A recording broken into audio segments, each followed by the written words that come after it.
अस्सलाम वालेकुम। Welcome to my channel E4U activities. Second term के सेशन के आप तमाम को जो है तो मुबारकबाद। आइए हम भी हमारे सेकेंड टर्म के कोर्स की शुरुआत करते हैं। 10वीं क्लास की 3.1 poem if written by Rudyard Kipling. इस नज्म के जो शायर है ये एक बहुत मशहूर और मारूफ यूनाइटेड किंगडम के शायर गुजरे हैं। ये ना सिर्फ शायर बल्कि जर्नलिस्ट, स्टोरी राइटर, उसके बाद पोएट और नॉवेलिस्ट गुजरे हैं। इन्होंने जो है प्रोज और वर्स दोनों में जो है तो तबाज़माई की है और कामयाब जो है तो बहुत बुलंद मुकाम हासिल किया है। और इनके इस काम की वजह से 1907 में इन्हें दुनिया का सबसे बड़ा लिटरेचर का अवार्ड लिटरेचर में नोबेल प्राइज दिया गया। ये नज्म में उन्होंने अपने बेटे को कुछ नसीहतें की है कि एक आदमी मुकम्मल इंसान कब बन सकता है,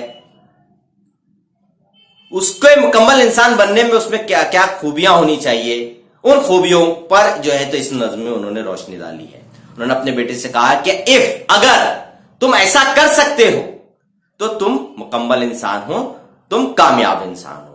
तो हम इस नज्म में दो दो लाइन का एक्सप्लेनेशन देखेंगे। पहली दो line, if you can keep your head when all about you are losing there and blaming it on you। पहली जो दो लाइन है इसके अंदर शायर कहता है कि अगर आप अपने गुस्से को काबू में रख सकते हो तब भी जब लोग आपका गुस्सा कर रहा है या हर कोई आपसे नाराज है, या उस वक्त भी कि जब लोग आप पर ब्लेमिंग करें, इल्जाम लगाए, तब भी आप अगर अपने गुस्से को काबू में रख सकते हो। कीप योर हेड मतलब अपने गुस्से को काबू में रखना, दिमाग को ठंडा रखना। आप जो है अपने दिमाग को ठंडा रखते हो, और क्योंकि गुस्सा जो है इंसान का दोस्त नहीं होता, गुस्से की वजह से इंसान का नुकसान होता है। तो पहली दो लाइन में उसने यही कहा है कि अगर आप अपने गुस्से को काबू में रख सकते हो जब लोग आप पर इल्जाम लगा रहे हैं या लोग आपसे नाराज हो रहे हैं तब भी। तीसरी और चौथी line, if you can trust yourself and all men doubt you but make allowance for their doubting too. तो तीसरी और चौथी लाइन के अंदर शायर कहता है कि अगर तुम अपने आप पर यकीन रखते हो तब भी जब लोग आप पर शक कर रहे हो, और आप उनके शक को नजरअंदाज करते हो, यानी जो लोग आपके बारे में बोलते हैं आप इसे नजरअंदाज करते हो, लेकिन जो है मेक अलाउंस फॉर मतलब लोग आपके बारे में जो बातें करते हैं यानी गलत बातें फैला रहे हैं, आप पर शक कर रहे हैं, उन चीजों को आप नजरअंदाज करते हो। लेकिन उसके बाद भी आप इस चीज के बारे में सोचते हो कि लोग मुझ पर शक क्यों कर रहे हैं, उसकी वजूहात जानने की आप कोशिश करते हो। पांचवी और छठी लाइन स्टार्ट होती है कि if you can wait and not be tired by waiting और being lied about don't deal in lies. अगर आप इंतजार कर सकते हो और इंतजार करते करते आप थकते नहीं हो, मतलब जब लोग आपके बारे में झूठ फैलाते हैं, बीइंग लेड अबाउट मतलब आपके बारे में किसी के बारे में झूठ फैलाना, यानी लोग आपके बारे में झूठ फैलाते हैं, आपके बारे में गलत बातें फैलाते हैं, अफवाहें फैलाते हैं, तब आप उसका इंतजार करते हो और उनसे बदला नहीं लेते।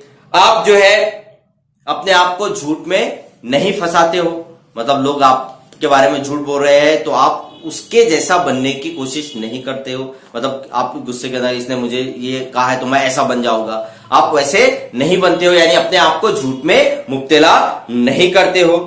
जो लोग आपके बारे में झूठ फैला रहे हैं आप उसके जैसा बनने की कोशिश नहीं करते, मतलब आप उस चीज को भी इग्नोर कर देते हो।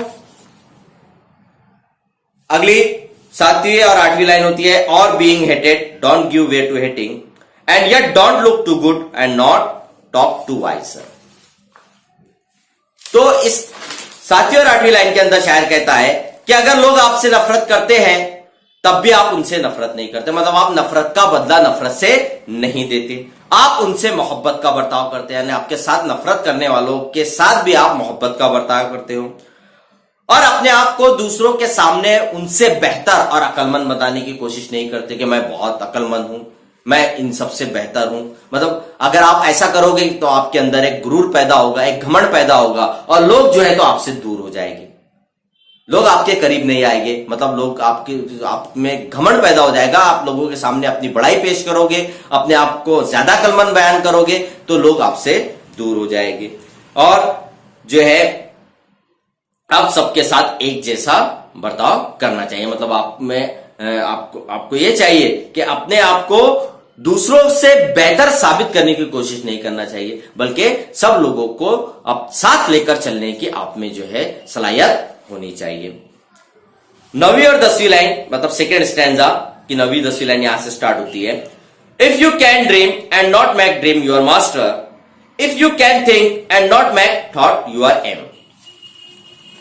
इन लाइन्स के अंदर, 2 लाइन के अंदर शायर कहता है कि अगर आप ख्वाब देखते हैं, बहुत अच्छी बात है, ख्वाब देखना चाहिए, लेकिन उन ख्वाबों को अपना मालिक नहीं बनाते। यानी आप ऐसे ख्वाब देखिए जो आप हासिल कर सकते हो। मतलब आप एक ऐसा एम बनाइए कि आप जो हासिल कर सकते हो, जो आपको आसानी से हासिल हो सकता है, ना कि ऐसा जिसे हासिल करना नामुमकिन हो। मतलब ख्वाबों के मालिक बनना, ख्वाबों को अपना मालिक बनाना, बल्कि ख्वाबों को अपना मालिक नहीं, ख्वाबों को अपना गुलाम बनाना है। आपको वो ख्वाब को हासिल करने के लिए कोशिश करना है। उसके लिए जरूरी है कि आपको ऐसा ख्वाब देखना है जो आप अचीव कर सकते हो, और ख्वाब जरूर देखना चाहिए।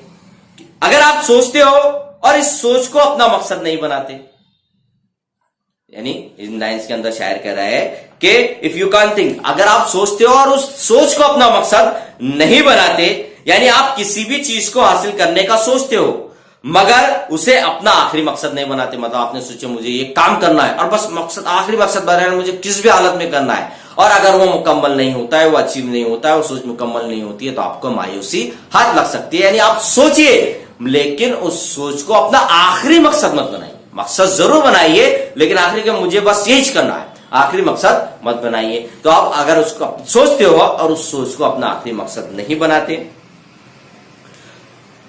11वीं और 12वीं लाइन यहां से स्टार्ट होती है कि if you can met with triumph and disaster and trade those two imposter just the same. इसमें टू इम्पोस्टर का इस्तेमाल हुआ है। ये टू इम्पोस्टर जो है उसने ट्राइम्फ एंड डिजास्टर, मतलब कामयाबी और नाकामी, इसको कहा है इन 2 लाइन के अंदर। शायर कहता है कि अगर आप कामयाबी और नाकामी दोनों से रूबरू हो सकते हो, मतलब दोनों का सामना कर सकते हो, दोनों को पचाने की सलाहियत आपके अंदर है, यानी जिंदगी और में कामयाबी और नाकामी ये दोनों मिलती है। यानी इंसान की जिंदगी की ये जुज़ी है, कामयाबी और नाकामी हर इंसान की जिंदगी में ये दोनों चीजें आती है, और आप इसका सामना कर सकते हो। मतलब कामयाबी का भी सामना करना आपको आना चाहिए और नाकामी का भी सामना आपको करना आना चाहिए। इन दोनों चीजों को शायर ने टू इम्पोस्टर कहा है और धोखेबाज कहा है। टू इम्पोस्टर मतलब धोखेबाज, यानी ये दोनों चीजें धोखेबाज है, और इन दोनों के धोखे से आपको सावधान रहते आना चाहिए। दोनों के साथ आपको एक जैसा बर्ताव करना है। मतलब कामयाबी मिली तो नाकामी को नहीं भूलना है, नाकामी मिली तो कामयाबी हासिल करने की आपको कोशिश करना है। तो दोनों के साथ आपको एक जैसा बर्ताव करना चाहिए, इससे एक्सेप्ट करना चाहिए। मतलब आपको कामयाबी मिली है तो भी एक्सेप्ट करना चाहिए, अगर आपको नाकामी मिलती है तो उसको भी एक्सेप्ट करना चाहिए। यानी आपको उन दोनों चीजों को कबूल करने का, एक्सेप्ट करने का आप में जो है तो हिम्मत होनी चाहिए, आप में जज्बा होना चाहिए। 13वीं और 14वीं लाइन जो है तो यहां से स्टार्ट होती है कि if you can bear to hear the truth you have spoken, twisted by news to make a trap for fools. आप में सच सुनने की सलाहियत है या सच का सामना करने की ताकत है। जो आपने बोला था, मतलब आपने जिस बात को बोला था उस बात को अगर कोई आपके सामने पेश करता है, उसको सुनने की सलाहियत। यानी अगर आप कोई बात बोलते हैं और ट्विस्टेड बाय न्यूज मतलब बदमाशों के जरिए उन बातों को गलत तरीके से पेश करना। आप कोई बात बोलते हैं और उन बात को बदमाशों के जरिए गलत तरीके से दुनिया के सामने पेश किया जाता है, और आपको पता चलता है कि आपकी बोली हुई बात को गलत तरीके से पेश किया गया है, तो उस गलत बात का आप बर्दाश्त कर लेते हो, उस गलत बात का आप सामना कर लेते हो, आप उसको बर्दाश्त कर सकते हो। यानी अगर आपको अपनी सच्चाई पर कॉन्फिडेंस है तो आप उस गलत बातों को जो है इग्नोर कर दोगे, आप नजरअंदाज कर दोगे, यानी उसको बर्दाश्त कर लेना, उसको इग्नोर कर देना। आप इन बदमाशों लोगों के गलत तरीके से बयान की गई बातों को जो है तो बर्दाश्त करते हो। मतलब ट्विस्टेड बाय द न्यूज, जो लोगों ने आपके बारे में गलत बात फैलाई, आपने बोला कुछ था और उन्होंने उसको कुछ और तरीके से दुनिया के सामने पेश कर दिया, उस चीज को आप बर्दाश्त कर लेते हो, तो आप एक मुकम्मल इंसान। फिर उसके बाद 15वीं और 16वीं लाइन यहां से स्टार्ट होती है कि और watch the thing you gave your life to broken and stoop and build him up with the worn out tools। तो इन 15वीं और 16वीं लाइन के अंदर शायर कहता है कि अगर आप अपनी जिंदगी भर की मेहनत से तैयार की हुई किसी चीज को, आपने किसी चीज को बड़ी मेहनत भरी लगन, पूरी जिंदगी की भर की मेहनत और लगन के साथ तैयार किया और बर्बाद हो गई, उस बर्बादी को बर्दाश्त करना और उसके बाद आपने ये अज़्म करना कि अब मैं दोबारा मेहनत करके उस चीज को दोबारा बनाऊंगा। अगर आप में ये सलाहियत ये है, ये आप कर सकते हो, ये सलाहियत आप में होनी चाहिए, इतनी हिम्मत आप में होनी चाहिए कि आपकी मेहनत से तैयार की गई चीज के बर्बाद होने के बाद आप इसे दोबारा से बनाने के लिए तैयार हो। ये आप में क्वालिटी, ये खूबी और ये सलाहियत होनी चाहिए कि आपकी मेहनत और लगन से बनी हुई चीज के बर्बाद होने के बाद भी आप उसको दोबारा बनाने की हिम्मत रखते हो। 17वीं और यानी यहां से तीसरा स्टैंजा स्टार्ट होता है और 17वीं और 18वीं लाइन है कि if you can talk with the crowd your virtue or walk with the kings nor lose the common touch. शायर कहता है कि आप आम लोगों के साथ अखलाक का बर्ताव करते हो, हालांकि आप बड़े लोग, आपका उठना चलना फिरना बड़े बड़े लोगों के साथ है, आप राजाओं महाराजाओं के साथ घूमते हो, लेकिन फिर भी जरूरतमंद और गरीबों के साथ आप अच्छा बर्ताव करते हो। आप में तकब्बुर नहीं है, आप में घमंड नहीं है कि आपका उठना बैठना बड़े बड़े लोगों के साथ है, आप राजा महाराजाओं के साथ घूमते फिरते हो, उसके बावजूद भी आप गरीब और जरूरतमंद लोगों के साथ टच में रहते हो। मतलब आप जिस तरह का बर्ताव बड़े लोगों के साथ करते हो, उसी तरह का बर्ताव भी आप आम और गरीब और जरूरतमंद लोगों के साथ करना चाहिए। 19वीं और 20वीं लाइन जो है स्टैंजा की यहां से शुरू होती है कि if neither force nor loving friends can hurt you, if all men count with you but not too much. Force मतलब दुश्मन, आपको ना दुश्मन और ना दोस्त कभी नुकसान पहुंचा सकते हैं। देखिए, दोस्त सिर्फ दुश्मन ही नुकसान नहीं पहुंचाते हैं, कभी कभी इंसान को उसके दोस्त भी ठेस पहुंचाते हैं, हर्ट करते हैं, जख्म दे जाते हैं। तो ये कह रहा है कि आपको ना सिर्फ आपके दुश्मन बल्कि आपके दोस्त भी नुकसान नहीं पहुंचा सकते। If all men count with you but not too much, अगर आप सबके साथ एक जैसा बर्ताव करते हो, दोस्त के साथ भी दुश्मन के भी साथ, और सब पर आप भरोसा करते हो लेकिन जरूरत से ज्यादा नहीं। मतलब आप दोनों को अहमियत देते हो, दुश्मन को भी और दोस्त को भी, लेकिन बहुत ज्यादा नहीं, जितनी जरूरत है उतनी। तो इसके अंदर उसने कहा है कि आपको जो है तो ना दुश्मन नुकसान पहुंचा सकता है ना दोस्त, अगर आप दोनों को एक जैसी अहमियत देते हो। यानी अगर आप दोनों पर ज्यादा भरोसा ना करें, दोस्त पर ना दुश्मन पर, यानी बहुत ज्यादा भरोसा भी नहीं करे। आप ये ना सोचे कि मेरा दोस्त है तो मैं इस पर बहुत ज्यादा भरोसा कर लेता हूं। तो यही कह रहा है कि आप ना अपने दोस्त पर ज्यादा भरोसा करो, ना बहुत ज्यादा भरोसा, और ना दुश्मन, दोनों को ज्यादा अहमियत ना दे। अगर आप ऐसा करोगे तो वो दोनों आपको नुकसान नहीं पहुंचा सकते। मतलब आप दोनों के साथ कौन बराबरी का बर्ताव करोगे तो ना आपको दुश्मन नुकसान पहुंचाएगा ना आपको दोस्त नुकसान पहुंचाएगा। उसके बाद जो है 21 और 22वीं लाइन यहां से स्टार्ट होती है।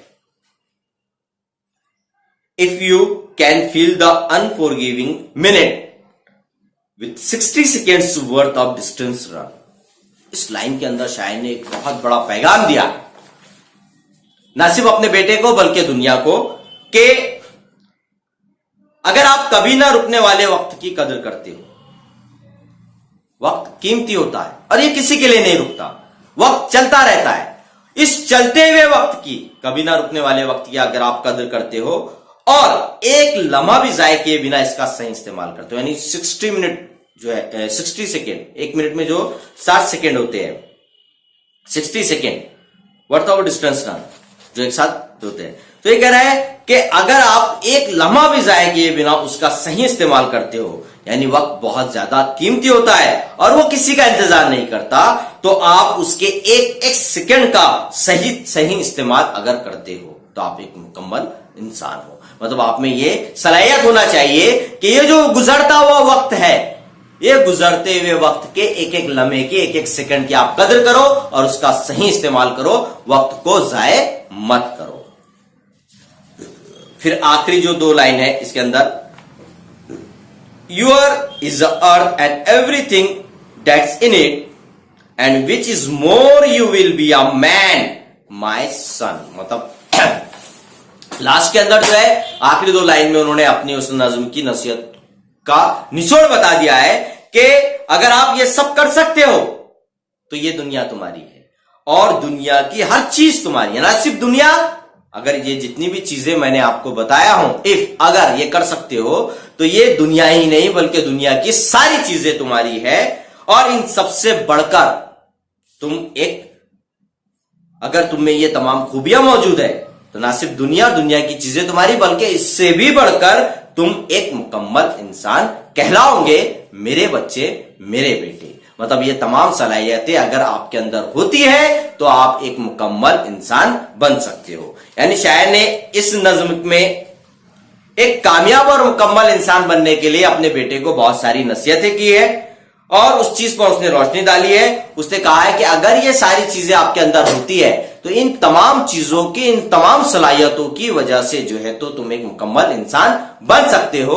तुम्हें क्या करना चाहिए, तुम्हें क्या नहीं करना चाहिए, कौन कौन सी चीजों को अपनी जिंदगी के अंदर अपनाना चाहिए, ये तमाम बातों की जो है तो नसीहतें जो है तो रुडयार्ड किपलिंग ने जो है अपने बेटे को इस नज्म के जरिए दी गई है। और ये नज्म सिर्फ अपने बेटे के लिए नहीं बल्कि ये सारी दुनिया के लिए एक पैगाम है कि इन सलाहियतों को इंसान अपने अंदर डालकर एक मुकम्मल इंसान बन सकता है।